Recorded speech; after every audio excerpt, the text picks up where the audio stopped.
Salmo 55. Y vamos a ver en el verso 12 y 15. Del verso 12 al 15. ¿Lo tiene? Yo quiero que usted lo siga conmigo porque este salmo es realmente interesante. Es dedicado a la traición que le hicieron estos hombres en este momento, cuando lo acusan ante Saúl y le dicen: ahí está, vaya, atrápelo. ¿Lo tiene conmigo? Salmo 55, 12. Oiga lo que le dice David. Esto va dedicado a los traidores. Porque no me afrentó un enemigo. Si hubiera sido un enemigo, lo habría soportado, dice David. Ni se alzó contra mí el que me aborrecía, porque si hubiera sido el que me aborrecía, me hubiera ocultado de él. Sino que fuiste tú, hombre, al parecer íntimo mío, mi guía, eras mi familiar. Vea qué lindo se le expresa a David. Eras mi amigo, eras mi familiar, que juntos comunicábamos dulcemente los secretos y andábamos en amistad en la casa de Dios. Íbamos a la misma iglesia, nos congregábamos los mismos días, domingos, sábados, en linaje de David. Éramos de los mismos. Y oiga el deseo. ¿Cuántos quieren decir este deseo en oración para todos sus enemigos? Que la muerte los sorprenda. Que la muerte te sorprenda y que desciendas vivo al Seol. Este es mi deseo para ti. Este es mi cántico de alabanzas para todos mis traidores. Todo esto tiene un sentido. Todo esto tiene una connotación mesiánica y del por qué David se expresa así de las personas que traicionaron y le dieron un golpe duro en este momento.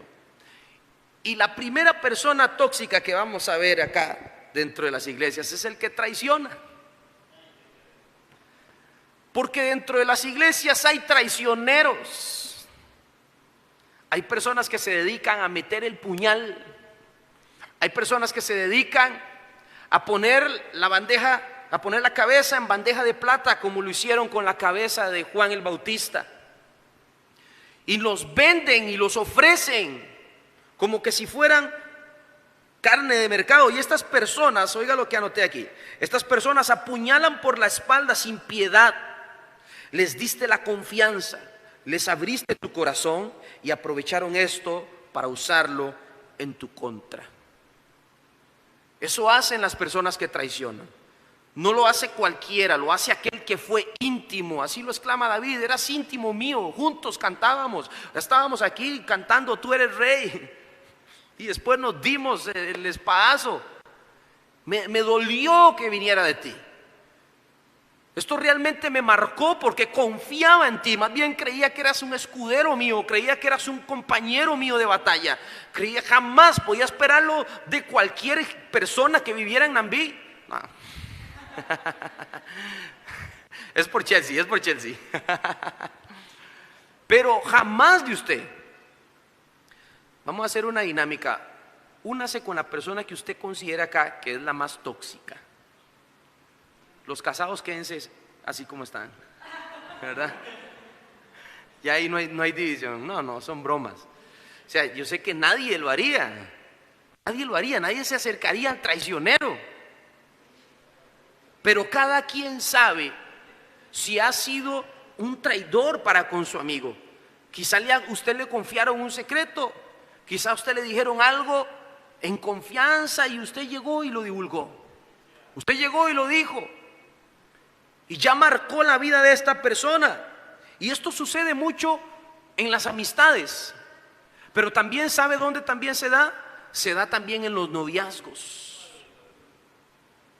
Y esta es una de las razones por las cuales los noviazgos dentro de la iglesia deben de ser con miras al matrimonio.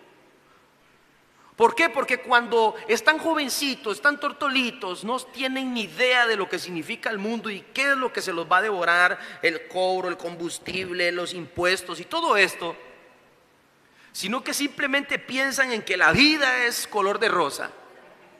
Y resulta que cuando ven que las cosas no convienen, no caminan como ellos pensaban que las cosas iban a suceder, Resulta que me gusta más aquel, me gusta más aquella, y andan de piquito en piquito, de piquito en piquito, y esto resulta en traiciones.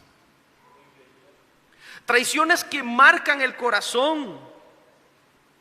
¿Cómo es posible que dentro de las iglesias hayan jóvenes de 13, 14 años diciendo, me rompieron el corazón? ¿Quién te puede romper el corazón? Si tu corazón solo a Dios tiene que pertenecerle. Nos omitimos la parte de Proverbios donde dice, sobre toda cosa guardada, guarda tu corazón, porque de él mana la vida.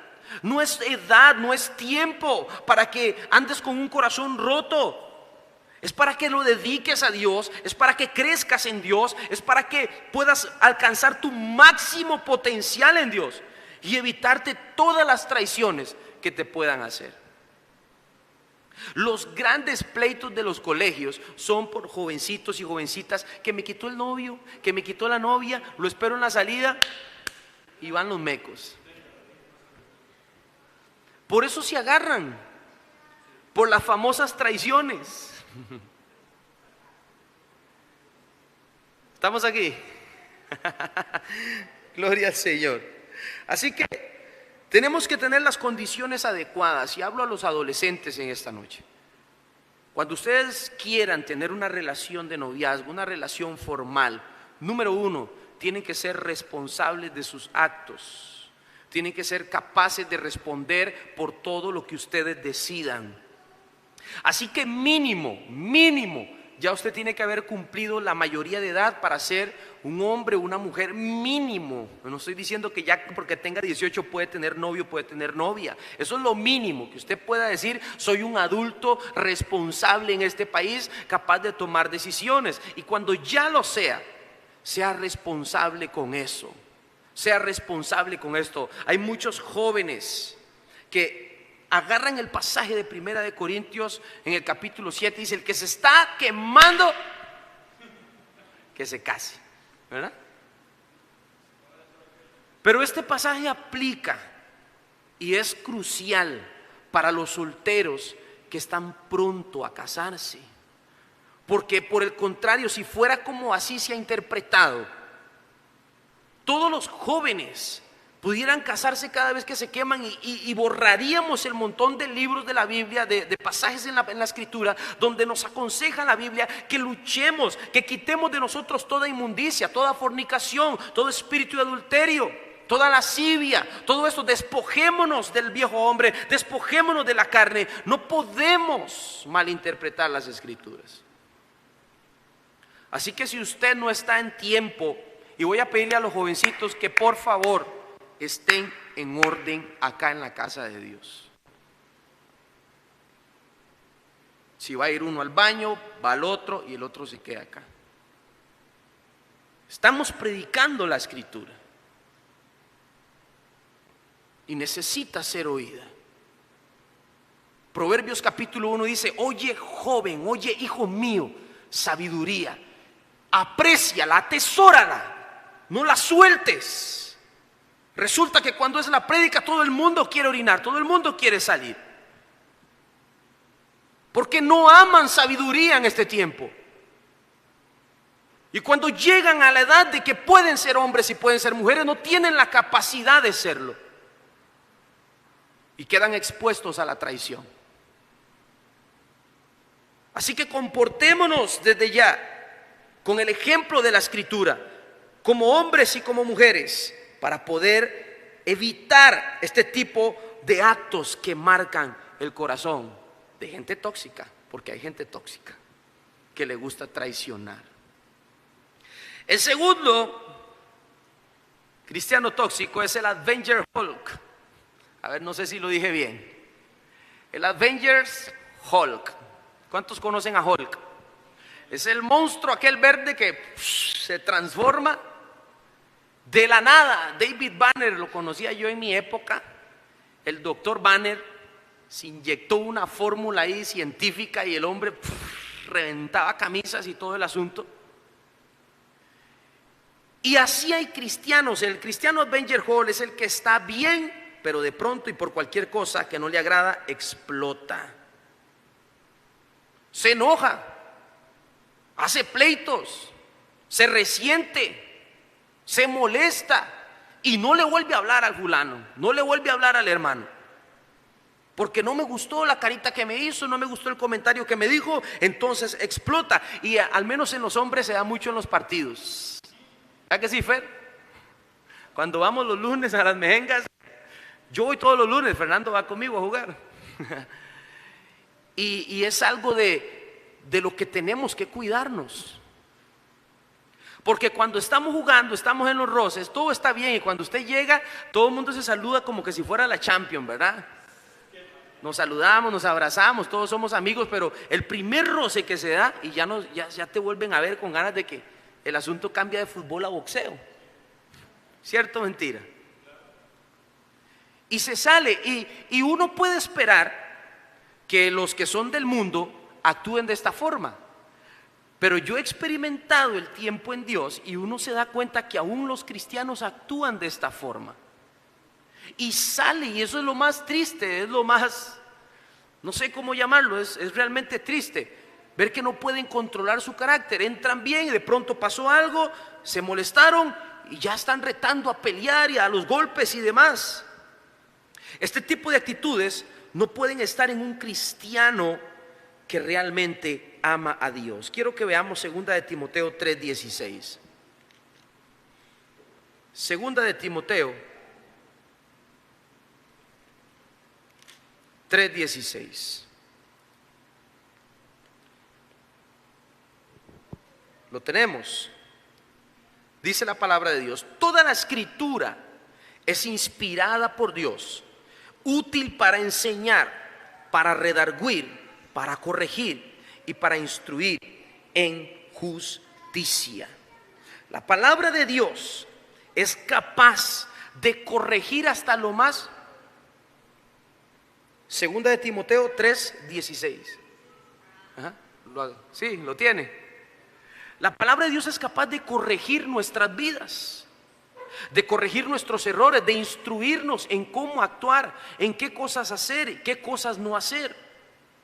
Entonces, si nosotros como cristianos estamos en la palabra de Dios, estamos metidos en la escritura, podemos corregir este tipo de acciones en nuestro ser que nos llevan a explotar, que nos llevan a encendernos, que nos hacen perder, como dicen, los estribos. Vayamos a Santiago capítulo 1. Santiago capítulo 1, verso 19. Vea lo que dice: por esto, mis amados hermanos, todo hombre sea pronto para oír, tardo para hablar, tardo para airarse, porque la ira del hombre no obra la justicia de Dios. Cada vez que usted actúa por enojo, cada vez que usted hace algo por enojo, por molestia, lo está haciendo fuera de la voluntad de Dios. Cada vez que usted se molesta con alguien, usted dice: no quiero hablar, quiero pleito con esta persona, quiero enemistad, lo único que estamos alimentando son las obras de la carne en nuestra vida. Y usted puede tener la mejor excusa, usted puede decir: es que me hizo lo que me hizo y por esa razón yo estoy enojado. Por esa razón yo tengo todo el derecho de estar molesto y de no hablarle, y de esto y de lo otro y lo otro. No, porque en todo lo que nosotros hacemos que vaya fundamentado en la ira del hombre, no obra la justicia de Dios. Mucho cuidado cuando nosotros estamos haciendo algo por enojo o por ira. Si realmente es la voluntad de Dios lo que nos está guiando a hacer lo que estamos haciendo. Luego tenemos el cristiano sanguijuela. ¿Saben cuál es el cristiano sanguijuela? El cristiano sanguijuela es aquella persona que ha aprendido y desarrollado la capacidad de vivir de los logros de los demás. Ese es el cristiano sanguijuela. A ese no le interesa ayunar, a ese no le interesa orar, a ese no le interesa leer la Biblia, a ese no le interesa nada. mientras que el pastor y los músicos y los líderes de la iglesia se sometan a Dios y el Espíritu se mueva, con eso estamos bien. Yo vivo de lo que los demás hacen. No me interesa meterme yo en el Espíritu, no me interesa meterme yo en la vida de Dios. Simplemente si los demás les va bien, por ende Dios va a bendecir. Dios va a bendecir a toda la iglesia, y si toda esta iglesia se ve bendecida porque unos pocos buscan de Dios, aún los que no buscan de Dios van a obtener beneficios. Claro que sí. Viene el que viene enfermo y Dios empieza a obrar en milagros y sanidades, y viene y pum, y Dios lo sana. Pero resulta que sucede y pasa como los leprosos, como los 10 leprosos. Solamente uno vuelve a darle la gloria a Dios. Y los 9, simplemente como son sanguijuelas, vivimos de lo que los demás buscan de Dios. Solo nos interesa que cuando en ellos Dios se mueva, obtenemos lo que queremos y nos vamos. Esto no puede ser así. Usted no puede guindarse de lo que los demás se esfuerzan. Orar cuesta, ayunar cuesta, leer la escritura cuesta, someterse a Dios cuesta en la carne. Pero una vez que logras someter tu carne, te das cuenta de que esto es un estilo de vida y que cada día deseas hacerlo más y más para estar más cerca de Cristo. La única forma de comportarse como un sanguijuela es no buscar la presencia de Dios en lo íntimo. Vea lo que dice Gálatas capítulo 6 con respecto a los cristianos sanguijuelas. Gálatas capítulo 6.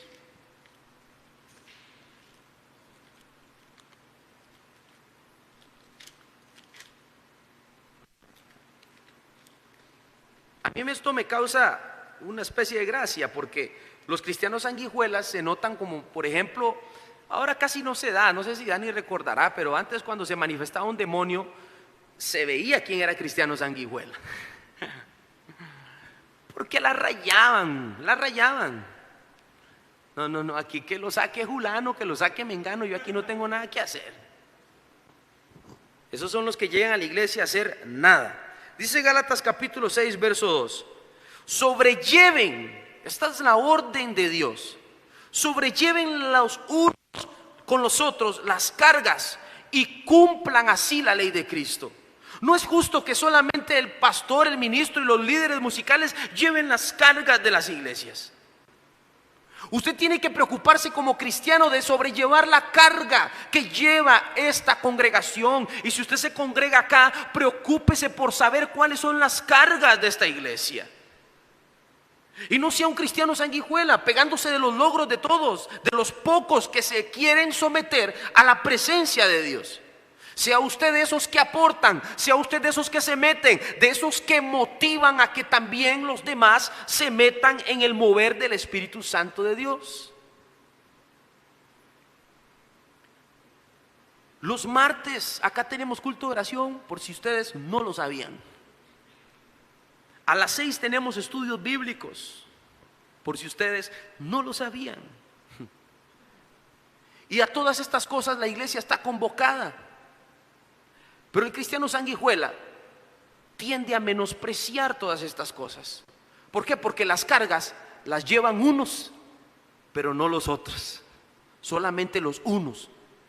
Y excluimos ese resto de ese texto.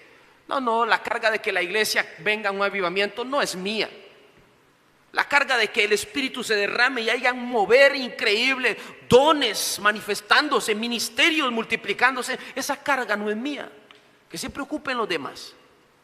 Es triste porque de estos hay muchos en las congregaciones. Hechos capítulo 20, verso 35. Hechos capítulo 20.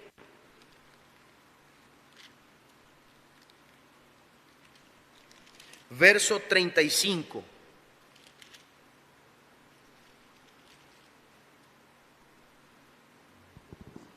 ¿Lo tenemos?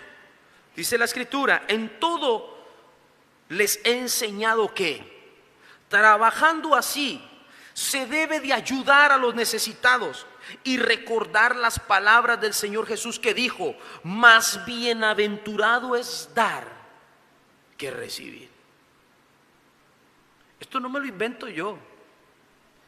Esto es lo que vivimos día a día en las experiencias eclesiásticas. Gente que nada más dice, give me, give me, give me, give me. Yo quiero, dame, dame, dame, Cristo, dame, dame, dame, dame. Más dichoso es el que da que el que recibe.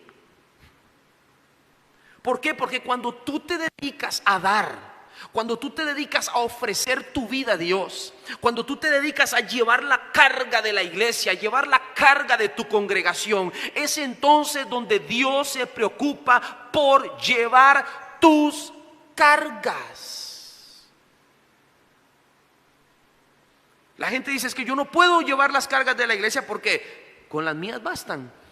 Tiene toda la razón. Usted está ocupado con sus cargas.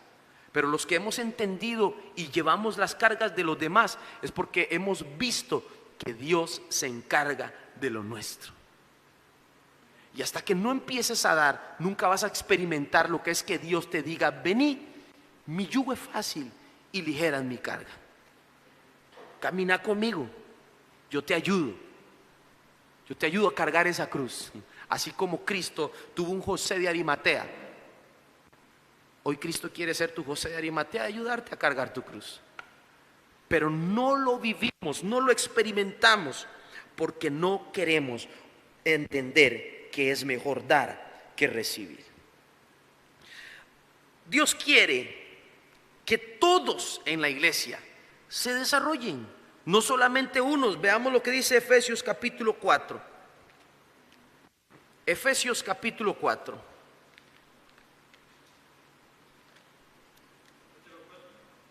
Sí, señor. Efesios capítulo 4, dice la palabra de Dios en el verso 13. Vamos a leer el verso 13, dice de la siguiente manera: hasta que todos, dice algunos, dice unos pocos, o dice hasta que el liderazgo, ¿cómo dice su versión? Hasta que todos. Así sea traducción del lenguaje actual, nueva versión internacional, que sea, dice hasta que todos, no algunos, lleguemos a la unidad de la fe y del conocimiento perfecto, a la medida de la estatura de la plenitud de Cristo. Y dice el 14, para que ya no seamos niños fluctuantes, llevados por doquiera de todo viento de doctrina, por estratagemas de hombres que para engañar emplean con astucia las artimañas del error, del horror. ¿Qué es lo que pasa con el cristiano sanguijuela? El cristiano sanguijuela rapidito agarra otra doctrina, agarra otra religión, agarra otra congregación, anda pegando por todo lado. ¿Por qué? Porque no comprende que Dios quiere que todos, no algunos, lleguemos a la unidad de la fe y del conocimiento del Hijo de Dios. Tanto el pastor como el que abre la puerta, Dios quiere que tengan el mismo conocimiento de Cristo. No es posible que dentro de las iglesias hoy yo esté predicando, el pastor Benjamín esté predicando y los feligreses opinen como opina Armando Anducin, como opina Guillermo Maldonado, porque eso es lo que viven escuchando. Amén. ¿Sabes por qué? Porque no te conectas con tu pastor, no te conectas con tu iglesia. Prefieres oír otras cosas a conectarte, a llevar la carga de tu iglesia. Amén. Debemos de congregarnos. El sanguijuela es muy dado a ser un niño espiritual y es engañado en todo momento por ser niño. Luego tenemos el tóxico, el cristiano que es competidor. El competidor. Esta es la persona que lleva la puntuación de todo y de todos. Quiere derrotar a todos y con frecuencia siente que la vida es injusta. Llegan a las iglesias y dicen: yo tengo que ser mejor que Julano, yo tengo que ser mejor que Mengano. No puede ser posible. Y si alguien empieza a crecer más ministerialmente, se molestan. Se enojan porque ellos quieren estar a un nivel, a un estatus, y dicen, no, yo tengo que ser mejor, y si lo haces de esta forma, yo lo puedo hacer de esta forma. El asunto es una competencia. Y en el momento en que empiezan a vivir esta vida, sienten que Dios es injusto, porque empiezan a ver la vida cristiana como un asunto de logros, como un asunto de esfuerzos, y dicen, Dios tiene que darme, Dios tiene que bendecirme, porque yo me esfuerzo, porque yo hago esto, porque yo lo otro, porque yo aquí, porque yo allá. Veamos lo que dice la Biblia en Romanos capítulo 9 acerca de los cristianos competidores. Romanos capítulo 9, verso 14 al 16. Lo tenemos. Romanos capítulo 9, verso 14 dice así: ¿qué pues diremos? Hace la pregunta. ¿Que hay injusticia en Dios? Y ahí está la respuesta, dijo Cantinflas: en ninguna manera. En ninguna manera. Dios no es injusto con nadie. Así que no crea nunca que porque usted hizo o dejó de hacer y Dios no lo ha bendecido, Dios no le ha dado lo que usted piensa que Dios tiene que darle, porque usted lo manipula con sus actos, por competencias, Dios es injusto. No, su escritura dice, su palabra dice, Él no es injusto. Y dice el verso 15: pues a Moisés dice, tendré misericordia del que yo tenga misericordia, y me complaceré de quien yo quiera compadecerme. Así que no depende, dice el 16, del que quiere, ni del que corre, ni del que compite. No depende del que quiera llegar primero, sino de Dios, que tiene misericordia. ¿Por qué le digo esto? Porque si usted está compitiendo en la vida cristiana, lo que le puedo decir es: baje sus revoluciones, bájelas al mínimo, y empiece a caminar al ritmo de Dios. Empiece a correr al ritmo y a la voluntad de Dios, no al ritmo suyo, porque Dios va guiando conforme a su misericordia a todos los que estamos. A todos los que estamos en el rebaño de Dios. No vale la pena competir. ¿Sabe por qué no vale la pena competir en el reino de Dios? Porque Dios no tiene favoritos. Dios no va con Cristiano Ronaldo, no va con Messi, no va con Brian Reese. No va con ninguno.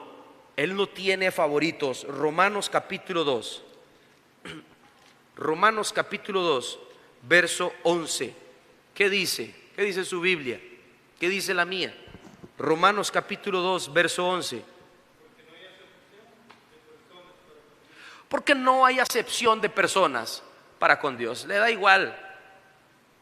Dios ve en este culto al que abrió, al que hizo el sonido, al que hizo la transmisión, al que tocó. Él ve a todos por igual. Ninguno es más, ninguno es menos, porque en Dios no hay acepción de personas. El trabajo que usted esté haciendo va a ser recompensado por Dios. Pero este pasaje aplica. Este pasaje de que Dios no hace acepción de personas aplica solo para los que están en Dios. Vea qué curioso. Porque mucha gente de los que están en el mundo, de los que no han venido a Dios, dicen: ve que Dios no hace acepción de personas. Y ustedes, los cristianitos, por eso se creen más. Se creen doña toda, están en la mano de Dios escondidos y que nadie los toca. Así es cierto, así estamos, escondidos en la mano de Dios y nadie nos toca. Porque somos la hechura de Dios, la escogencia de Dios, porque hemos aceptado su palabra. Y ahí mismo el contexto de ese pasaje lo aclara. Vea lo que dice el versículo 13 de Romanos capítulo 2. Dice el verso 13: porque no son los oidores de la ley los justos ante Dios, sino los hacedores de la ley los que serán justificados. Así que los que digan que Dios no hace acepción de personas con ellos y que por eso podemos ser cristianos, católicos, mormones, testigos de Jehová, ecuménicos y todo el asunto, y unámonos, no pasa nada, se están equivocando. Porque la escritura es clara cuando dice: no es el oidor El que va a ser justificado es el hacedor de su palabra, el que será justificado delante de Dios. El que será aceptado, el que no tendrá excepciones, el que va a gozar de la predestinación de Dios, de lo que ya Dios predestinó para los que estén en Él. Así que si usted lleva una vida mediocre, si usted no ha aceptado a Cristo, si usted no ha nacido de nuevo, no crea que Dios va a hacer con usted lo mismo que hace con una persona que sí ha nacido de nuevo. Porque usted no ha querido entregarle su vida a Dios. Usted nada más quiere ser un oidor y no un hacedor de las Escrituras. Paremos de competir la palabra de Dios y aprendamos a cumplir sus mandamientos. Esforcémonos por eso. El martes que les hablaba en el estudio bíblico a los hermanos, a veces oramos y le decimos a Dios: Señor, danos el don de lenguas, pero ni siquiera hemos aprendido a dominar la que tenemos. Imagínese Dios dándole más lenguas a usted que es un chismoso, que es un traidor, que es un apuñalador. Domine su lengua. Y Santiago lo dice: el hombre que domina su lengua puede conquistar el mundo si le da la gana. Puede obtener todo lo que quiera en Dios, porque aprende a hablar lo que es correcto, a hablar las Escrituras, a no competir, y que cuando su boca se abre es para edificar a su hermano, es para confortar a su hermano, es para motivarlo a que crezca y a que vayamos juntos en el caminar con Cristo. Dominemos nuestra lengua y va a ver que Dios va a derramar el don de lenguas.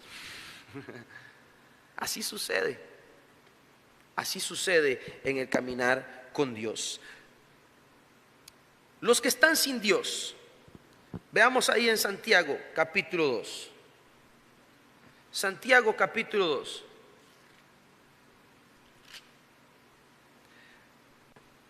Dice el verso, para que paremos de competir con las personas: hermanos míos, que vuestra fe en nuestro glorioso Señor Jesucristo sea sin acepción de personas. Y cuando se refiere a esto, se refiere a los que están en la fe de nuestro glorioso Señor Jesucristo. Alan, ¿cuál debe ser nuestra actitud entonces con las personas que no tienen a Dios, que están en el mundo, que están cegados? Nuestra actitud debe ser una actitud de oración, tener misericordia y pedirle a Dios que se arrepientan para que no haya acepción de personas para ellos en el día del juicio final. Porque Cristo es claro en su palabra cuando dice: apartará el Señor a las ovejas de los cabritos, y unos entrarán al gozo eterno del Señor y los otros irán al castigo eterno. Sí habrá acepción de personas para los que no estén en Cristo Jesús, pero la no acepción de Dios aplica para el rebaño suyo.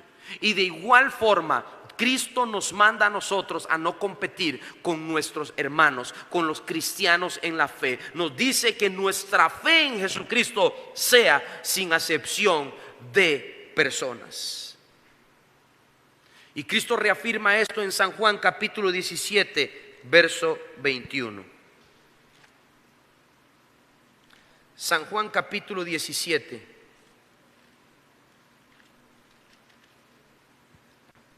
verso 21. ¿Lo tiene? Dice la palabra de Dios de la siguiente manera: para que todos sean uno como tú, oh Padre, en mí y yo en ti, que también ellos sean uno en nosotros, para que el mundo crea que tú me enviaste. Amén. Para que todos seamos uno. Vea, voy a hablar algo, seguramente, bueno, espero que no nadie se ofenda. Si se ofenden, pues no sé. Pero todos sabemos que viene un concierto de Jesús Adrián Romero, ¿verdad? Quizás usted esté planeando ir a eso.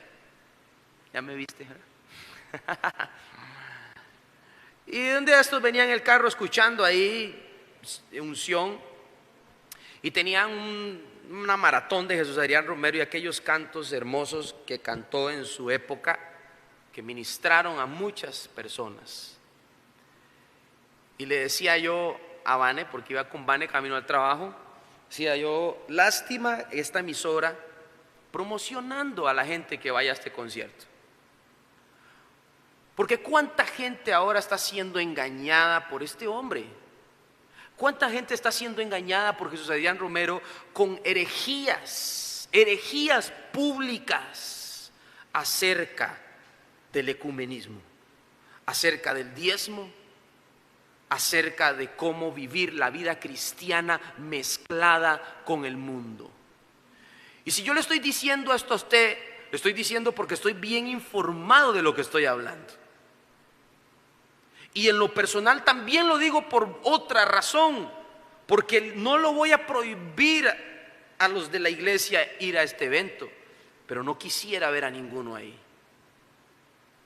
Porque estoy seguro que les van a tirar palabra directamente traída del infierno a sus oídos frescos. Qué duro hablar así. Cualquiera puede decir que fuerte. Pero hay algo en mi vida que he determinado y es sancionar públicamente a los que se llaman ser apóstoles y no lo son. A los que se llaman ser servidores de Cristo, como dice en Primera de Corintios. Los que se visten como ángeles de luz y no es de extrañarse. Porque Satanás se viste como ángel de luz y sus ministros hacen exactamente lo mismo. Y si ellos están dispuestos a engañar a la iglesia y a las ovejas, yo estoy dispuesto a exhibirlos también. Y a sancionar lo que hacen. Porque se lo he dicho a todas las personas con las que les enseño y les enseño la palabra. Yo podré quizá desanimarme y alejarme de Dios, pero nunca enseñaré lo contrario a lo que está en la Escritura. Porque el día en que lo haga, ese día me vuelvo enemigo de la cruz. Ese día me vuelvo un enemigo de Dios. Y ustedes tendrán todo el derecho de sancionarme por decirles lo contrario a lo que lleva a Cristo Jesús. ¿Cuál es la nueva? Perdón que me introduzca en esto, y es parte de la unidad que Cristo nos habla y nos llama. La nueva estrategia de la operación mundial es el ecumenismo. ¿Por qué razón? Porque ellos vieron que era muy fácil operar en el catolicismo. ¿Por qué razón? Porque tienen un solo líder. El Papa da la orden y los obispos dicen, así se ejecuta. Pero no tomaron en cuenta a los cristianos, porque somos un montón de grupitos independientes, donde no tenemos una sola cabeza que nos diga, hagan esto y todo el mundo aplaude, brinquen y todo el mundo salta, sino que somos un montón de iglesias encendidas por todo el mundo. ¿Y cuál fue la estrategia para poder tocar a los cristianos? El ecumenismo. Unámonos, ella es católica, yo soy cristiano, no veamos lo que nos separa, no veamos nuestras diferencias. Yo no creo en adorar imágenes, pero los dos creemos en Cristo, entonces unámonos y adoremos a Cristo. Veamos lo que nos une y no lo que nos separa. Qué lindo mensaje del diablo. Así se lo digo. Qué lindo mensaje del diablo. Porque no tenemos que unirnos con aquellos que tuercen las escrituras. Y este mensaje es un mensaje duro, es un mensaje difícil de asimilar. Pero para mí es necesario decirlo por los tiempos que estamos viviendo. Porque la unidad que yo quiero que la iglesia entienda es la unidad del cuerpo de Cristo, y no que nos unamos y nos hagamos uno con las rameras, nos hagamos uno con el mundo.